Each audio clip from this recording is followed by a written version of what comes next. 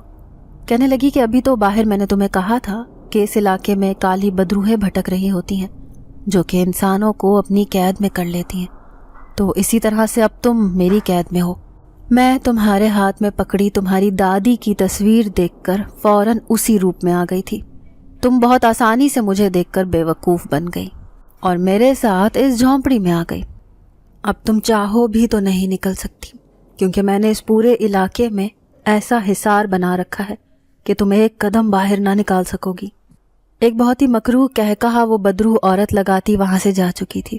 اس کے جاتے ہی تہخانے کا دروازہ خود بخود بند ہوتا چلا گیا۔ میں نے بہت کھٹکھٹایا مگر کسی نے آخر میری مدد نہ کی۔ میں وہیں پر روتی ہوئی بیٹھ گئی۔ وہ عورت اس تہخانے میں ایک لالٹین رکھ گئی تھی جس کو اپنے پاس رکھتے میں آس پاس دیکھنے لگی تاکہ یہاں سے نکلنے کا کوئی سراغ مل سکے۔ میں نے ایک کھڑکی دیکھی تھی مگر اس کے آگے ایسی گرل لگی تھی جس کو ہاتھ لگاتے ہی میں ایک جھٹکا کھا کر پیچھے ہوئی۔ وہ اس قدر گرم تھی کہ میرے ہاتھ ایک لمحے میں جھلس گئے تھے۔ میں روتے ہوئے اپنی دادی کو یاد کرنے لگی کہ اچانک سے ذہن میں ایک جھماکا ہوا۔ میں نے اس چابی کو دوپٹے کے اندر سے ہی محسوس کیا تو وہ ابھی تک میرے پاس تھی۔ میں نے شکر کا سانس لیا کہ یہ میرے پاس محفوظ تھی، ورنہ میرا سارا سامان تو وہ کالی بدروح باہر پھینک چکی تھی۔ میں اپنی دادی کی باتیں یاد کرنے لگی جب انہوں نے مجھ سے کہا تھا کہ جب بھی کبھی میں کسی بہت بڑی مصیبت میں پھنس جاؤں تو اس خاص چابی کو لے کر ایک بہت بڑا چلہ کاٹنا ہوگا جس کو چاند کی 14ویں میں پورا کرنا ہوگا، پھر میری وہ مشکل حل ہو جائے گی۔ میں نے جلدی سے اس کھڑکی سے باہر کی طرف جھانکا مگر یہاں پر کالے سیاہ بادل چھائے ہوئے تھے۔ میں ایک دم سے خوف زدہ ہو گئی کیونکہ اب مجھے انتظار کرنا ہوگا چاند کے نکلنے کا۔ میں بیٹھی ہوئی تھی کہ باہر سے ایک دم کسی کی آواز آئی تو میں نے جلدی سے چابی کو چھپا لیا۔ وہ عورت تہخانے میں آتی ایک ڈبہ رکھ کر چلی گئی۔ میں نے دیکھا تو اس ڈبے میں سے ایک سانپ نکل رہا تھا جو کہ کافی بڑا تھا۔ میں خوف سے ایک زوردار چیخ مارتی اپنی جگہ سے اٹھی اور دوسرے کونے کی طرف بھاگی۔ وہ سانپ بہت ہی عجیب سا تھا جس کی آنکھیں بہت ہی خطرناک تھیں۔ وہ مجھے گھورتے ہوئے اپنے منہ سے خوفناک آوازیں نکالتا میری طرف بڑھ رہا تھا۔ میرا سانس اس سانپ کو دیکھ کر سوکھ رہا تھا۔ میں پوری کانپنے لگی کہ کیسے اپنے آپ کو اس سانپ سے بچاؤں، کیونکہ وہ مسلسل میری طرف ہی بڑھتا جا رہا تھا۔ میں نے ادھر ادھر دیکھا تاکہ اس سانپ کو مار سکوں۔ لالٹین کو اٹھا کر دیکھ ہی رہی تھی کہ ایک دم سے میری نظر ایک پتھر پر پڑی۔ میں نے بغیر وقت ضائع کیا اس پتھر کو اٹھاتے اس خطرناک سانپ پر پتھر مارا۔ پتھر لگتے ہی وہ سانپ غائب ہو گیا۔ میں یہ سب دیکھ کر خوف سے کانپنے لگی۔ آہستہ سے آگے ہو کر دیکھا تو وہ سانپ واقعی میں غائب تھا۔ میں وہیں پر بیٹھ کر کلام پاک پڑھنے لگی۔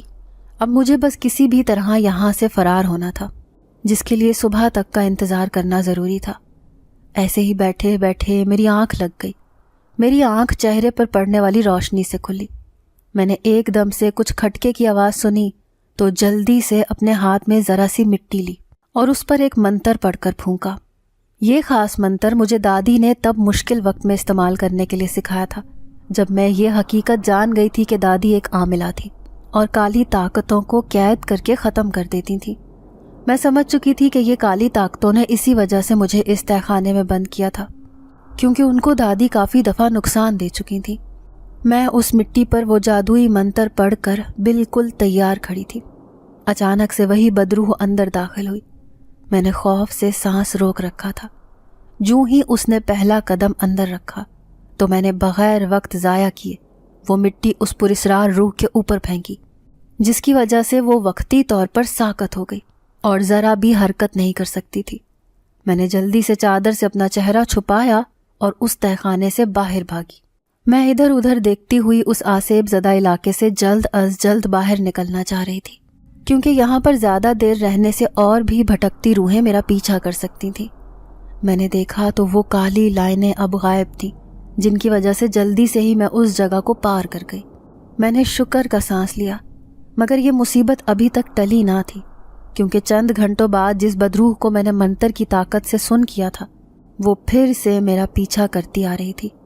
مجھے جلد ہی اس جگہ سے بہت دور جانا تھا۔ میں اپنی پوری قوت کے ساتھ دوڑتی جا رہی تھی۔ اچانک سے میری نظر ایک عمارت پر پڑی جس میں سے کچھ بچے سپارے ہاتھوں میں لے کر نکل رہے تھے۔ میں جلدی سے اس میں داخل ہو گئی۔ وہاں پر ایک بڑا سا ہال تھا جہاں پر بہت سارے بچے ایک طرف بیٹھ کر قرآن پاک کی تلاوت کر رہے تھے۔ میں یہاں وہاں نظریں گھماتی کسی جگہ کے نگران کو ڈھونڈنا چاہ رہی تھی، مگر مجھے کوئی نظر نہ آیا تو ایک جگہ پلر کے ساتھ ٹیک لگا کر بیٹھ گئی، کیونکہ اتنی دیر تک بھاگنے کی وجہ سے میرا سانس بری طرح اکھڑا ہوا تھا۔ مجھے پانی پینے کا دل چاہ رہا تھا کیونکہ گلے میں جیسے کانٹے اگنے لگے تھے۔ 2 دن سے میں نے کچھ بھی کھایا پیا نہ تھا۔ اب تو تھکاوٹ کی وجہ سے چکر بھی آنے لگے تھے۔ میں نے آنکھیں بند کر لیں، مگر کچھ دیر بعد کسی کے قدموں کی آواز پر خوف سے زرد پڑتی ایک دم کھڑی ہوئی۔ مجھے اس بدروح کا اس قدر خوف غالب آ چکا تھا کہ اب ہر آہٹ پر ہی دل کی دھڑکن تیز ہو جاتی تھی۔ میں نے سامنے دیکھا تو ایک آدمی کھڑا تھا۔ اس کی آنکھوں میں سرما لگا ہوا تھا، اس کے چہرے پر ایک عجیب سی روشنی تھی۔ وہ سفید رنگ کا ایک چوہا پہنے ہوا تھا۔ اس نے مجھ سے کہا کہ آپ بھی یہاں پر علم حاصل کرنے آئی ہیں۔ میں نے اس سے پوچھا کہ یہ کون سی جگہ ہے، تو اس نے کہا کہ یہ ایک دینی ادارہ ہے جہاں پر لوگوں کو مفت دینی تعلیم دی جاتی ہے۔ میں نے یہ سن کر شکر کا سانس لیا کہ یہاں پر کوئی کالی طاقت قدم نہیں رکھ سکتی۔ میں نے اس سے کہا کہ کیا میں یہاں پر رہ سکتی ہوں، کیونکہ میرا کوئی گھر نہیں ہے۔ اس آدمی نے مجھے ایک طرف بنے بے سہارا عورتوں کے کمرے کی طرف بھیج دیا۔ ایک کمرے میں اس نے مجھے رہنے کا کہا اور وہاں سے چلا گیا۔ میں نے اللہ کا بہت شکر ادا کیا اور اندر کمرے میں چلی گئی۔ وہاں پر ایک مٹکا پڑا ہوا تھا۔ میں نے جلدی میں سے اس میں سے 2 گلاس پانی پیا اور بستر پر بیٹھ گئی۔ مجھے بہت زوروں کی بھوک بھی لگ رہی تھی، مگر وقت دیکھا تو فجر کی نماز کا وقت تھا۔ فوراً باتھ روم میں گئی، وضو کر کے نماز ادا کی۔ نماز پڑھنے کے بعد اپنے اللہ سے رو رو کر دعائیں مانگنے لگی کہ مجھے ان خوفناک کالے سایوں سے بچا لیں۔ میں پھر کچھ دیر بعد تھکاوٹ محسوس کرتی سونے لیٹ گئی۔ میری آنکھ کھلی تو بستر پر ہی ایک ٹرے میں بہت لذیذ کھانا پڑا ہوا تھا۔ مجھے سمجھ نہ آیا کہ آخر کس نے میرے کہے بغیر کھانا لا کر رکھ دیا تھا، مگر پھر سر جھٹک کر شدید بھوک محسوس کرتے کھانا شروع کیا۔ کچھ دیر بعد کسی نے دروازے پر دستک دی اور کہا کہ آپ کو باہر باقر صاحب بلا رہے ہیں۔ مجھے سمجھ نہ آیا کہ یہ باقر صاحب کون تھے۔ میں پوچھنے لگی تھی، مگر باہر جو کوئی بھی تھا وہ جا چکا تھا۔ میں نے اپنے سر پر دوپٹہ اچھے سے لیا اور باہر نکلی۔ سامنے سے ہی وہی آدمی کھڑا تھا جس سے میری یہاں آتے وقت ملاقات ہوئی تھی، مگر اس وقت اس آدمی کی پشت دیکھ کر ایک دم سے میرے ذہن میں وہ خواب والا منظر لہرایا جب میں نے ہو بہو ایسا ہی ایک آدمی دیکھا تھا جس نے اس کالی طاقت کو اپنی پراسرار طاقت سے جلا کر بھسم کر دیا تھا۔ اس نے بھی بالکل ایسا ہی سفید لباس پہنا تھا۔ میں یہ سب سوچ ہی رہی تھی کہ اچانک سے اس آدمی نے مجھ سے کہا کہ کیا آپ بھی یہاں سے دینی تعلیمات لینا چاہتی ہیں؟ میں نے اس بات میں سر ہلایا۔ اس نے پھر اگلے ہی دن سے مجھے سکھانا شروع کر دیا۔ یہاں پر مجھے حیرت انگیز طور پر اور کوئی بے سہارا لڑکی نظر نہ آئی۔ مجھے باقر صاحب روزانہ کچھ نہ کچھ منتر بھی سکھاتے جن کی مدد سے میں ضرورت پڑنے پر شیطانی قوتوں کا مقابلہ کر سکتی تھی۔ انہوں نے مجھے کچھ عرصے کے بعد ایک خاص قسم کی زبان سکھانی شروع کی۔ یہ وہی زبان تھی جس میں دادی اکثر اپنے موکلوں سے بات کر کے ان کو حکم دیا کرتی تھیں۔ مجھے یہ سب بہت مشکل لگ رہا تھا۔ مجھے سمجھ میں نہیں آ رہا تھا کہ آخر یہ باقر صاحب مجھے یہ زبان کیوں سکھا رہے تھے۔ میں نے اس زبان کو سیکھ کر کیا کرنا تھا؟ میں بہت دفعہ پوچھا بھی، مگر وہ کہتے تھے کہ وقت آنے پر مجھے سب معلوم ہو جائے گا۔ باقر صاحب میری ہر بات کا خیال رکھتے تھے۔ انہوں نے اس دینی ادارے کے باغ میں میرے لیے کافی سارے پودے لگوا دیے تھے، کیونکہ مجھے پودوں سے عشق تھا۔ کھانے میں بھی ہر روز میری پسند کے کھانے مجھے دیے جاتے، جو کہ باقر صاحب کا حکم تھا۔ مجھے کبھی کبھی اپنی قسمت پر یقین ہی نہیں آتا تھا، جو کہ ایک رات میں ہی بدل گئی تھی۔ میری زندگی جو کہ بچپن سے ہی ایک دردناک تھی اور پھر دادی کی موت کے بعد مزید کٹھن ہو گئی تھی، جس کے بعد سے میری بس یہی خواہش تھی کہ کوئی شہزادہ مجھے یہاں سے بچا کر کسی دوسری دنیا میں لے جائے تاکہ میں ان سب دکھوں سے آزاد ہو جاؤں۔ مگر میری بدقسمتی ایک بار پھر مجھے ایک ایسے شخص کے پاس لے گئی جس کے لیے میں بس ایک کھلونا تھی۔ میری شادی جس شخص سے ہوئی وہ مجھے کبھی بیوی کا درجہ نہ دے سکا، الٹا مجھ پر ایک گھٹیا الزام لگا کر مجھے ایک جھٹکے میں طلاق دے بیٹھا اور آدھی رات کو دھکے دے کر گھر سے نکال دیا۔ پھر ایک کالی پراسرار طاقت مجھے اپنی بھیانک قید میں لے گئی، جس سے میں نے بڑی مشکل سے اپنی جان بچائی اور اب میں ایک آدمی کے دینی ادارے میں آئی تھی جو کہ مجھے بہت ہی پراسرار لگتا تھا۔ مجھے ایسا محسوس ہوتا تھا کہ جیسے وہ دکھتا ہے اس کی حقیقت کچھ اور تھی۔ میں نے اپنی ساری دکھ بھری داستان جب قمر صاحب کو سنائی تو اچانک سے ان کی آنکھیں سرخ انگارہ ہو گئیں۔ انہوں نے جب کہا کہ وہ میری ساری سچائی پہلے سے ہی جانتے تھے جب میں نے پہلی دفعہ اس ادارے میں قدم رکھا تھا، میں یہ جان کر دنگ رہ گئی کہ آخر اس کو یہ کیسے پتہ لگا۔ تو اس نے کہا کہ میں ہمیشہ سے ہی آپ کی دادی کا غلام رہا ہوں، میرے سارے آباء و اجداد آپ کی دادی کے غلام تھے۔ میں یہ سن کر سوچنے لگی کہ اگر یہ میری دادی کے غلام تھے تو اس کا مطلب تھا کہ یہ کوئی انسان نہ تھے بلکہ یہ ایک پراسرار مخلوق تھے۔ میرا چہرہ کچھ خوف کی وجہ سے زرد پڑا، مگر انہوں نے کہا کہ گھبرائیں نہیں، آپ کو ہم سے کبھی کوئی تکلیف نہیں ہوگی، کیونکہ اب آپ کی دادی کے بعد آپ ہماری حکمران ہیں۔ آپ کی خدمت کرنا مجھ پر اور میرے سارے جن ذات ساتھیوں پر فرض ہے۔ میں یہ سب سن کر سمجھ گئی کہ اسی وجہ سے اس جن ذات نے مجھے وہ تمام منتر سکھا دیے تھے اور وہ خاص زبان بھی سکھا دی تھی جس سے میں ان جن ذاتوں سے بات کرتی تھی۔ میں اپنے رب کی بہت شکر گزار تھی جس نے میری زندگی کو ایک بھیانک خواب سے نکال کر ایک خوبصورت اور نیک زندگی عطا کی تھی۔ میں نے اس جن ذات کو کبھی اپنے غلام کی طرح نہ سمجھا بلکہ وہ اس کے بعد میرے ہر معاملے میں مدد کرتا تھا، اور جب بھی کبھی کسی انسان کو مدد کی ضرورت ہوتی یا ان پر شیطانی طاقتوں کا سایہ ہوتا تو میں اس رحم دل جن ذات کی مدد سے ان کالے سایوں کا خاتمہ کرتی تھی۔ ناظرین، اگر آپ کو آج کی یہ کہانی اچھی لگی ہو تو ویڈیو کو لائک ضرور کریں۔ اگر آپ کو ایسی دہشت ناک دل کو جکڑ دینے والی کہانیاں پسند ہیں تو ایسی ایک کہانی روزانہ سننے کے لیے ہمارے چینل کو سبسکرائب کریں۔ اجازت چاہتے ہیں، اللہ حافظ۔